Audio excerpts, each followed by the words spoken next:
When my father passed away 3 years ago, he left me his most precious possession, a 1969 Mustang Fastback. It wasn't just a car, it was a piece of him.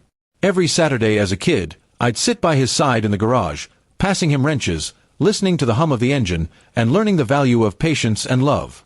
When he was gone, that Mustang became my way of keeping him close. I rarely drove it, but I kept it spotless, tucked safely under a cover in our garage. My wife, Lauren, never understood the attachment. "It's just an old car collecting dust," she would say. I'd always smile and explain, "It's not just a car. It's my dad." She would roll her eyes, mutter something about emotional clutter, and walk away. I figured she'd eventually come to respect what it meant to me, but I was wrong. A few months ago, Lauren started talking about how tired she was of our routine life. She wanted adventure, spontaneity, and freedom. I supported her dreams. I just didn't realize she'd sacrifice something sacred to chase them. When she mentioned a trip to Paris with her friends, I told her we couldn't afford it right now. Bills were tight, and my father's Mustang was off-limits no matter what. She went silent after that conversation. I thought the topic had died there. A week later, I came home from work to an empty garage. The Mustang was gone. My heart dropped instantly.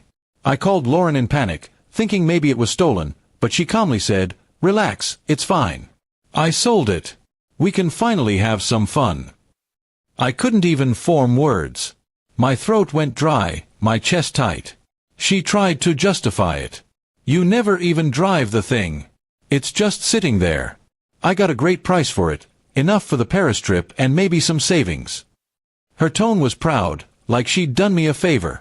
I told her she had no right, that it wasn't just property, it was my father's memory. Her response cut deep. "Your dad is gone, Mark. Maybe it's time you live a little too." I didn't shout. I didn't even cry. I just walked out of the room. That night, she packed her bags and left for Paris with her friends, posting photos online of cafes, designer stores, and the Eiffel Tower. I couldn't bring myself to comment or even text her. Every picture felt like a stab, a reminder of what she'd taken to get there. 2 weeks later, I received a call from an unknown number. The man introduced himself as Greg, the owner of the dealership where the Mustang had been sold. "Sir, I thought I should reach out. Something didn't feel right about the sale," he said. My pulse raced. Greg explained that the buyer, a woman named Lauren, claimed to be the sole owner. But during paperwork, he'd noticed the car was registered in my name. He said he tried to verify with her, but she brushed it off, saying I had gifted it to her. Greg continued, "Legally, she couldn't have sold it without your authorization. I held the sale temporarily because I wanted to confirm with you first." My knees nearly gave out. The car wasn't gone yet. I thanked him repeatedly and immediately drove to his lot. There it was, my dad's Mustang, still gleaming under the showroom lights. I walked around it like I was seeing an old friend again. Greg was kind enough to reverse the sale, though it took some paperwork and a few legal discussions. I paid him back the deposit Lauren had received using my savings, but I didn't care. That car was worth every penny.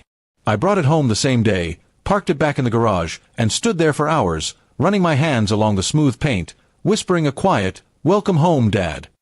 When Lauren returned from Paris, she was full of stories and laughter, until she saw the Mustang sitting right where it had always been. Her smile vanished. "You got it back?" she asked, her voice trembling. "Yes," I replied coldly. "And by the way, Greg called me. The dealer. He said selling a car you don't own is fraud." Her face turned pale. She tried to apologize, to spin it as a misunderstanding, but I was done listening. I told her I couldn't be married to someone who would sell a dead man's memory for a vacation. She said I was overreacting, that I loved a car more than my wife.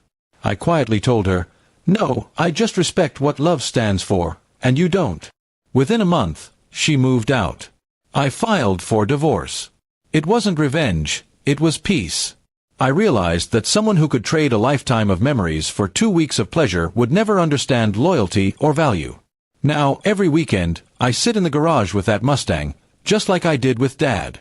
Sometimes, I start the engine, and the familiar rumble fills the air. It reminds me that not everything precious can be replaced or sold. Some things, some people, are meant to stay. Others, like Lauren, were just passing through, teaching me what not to lose again.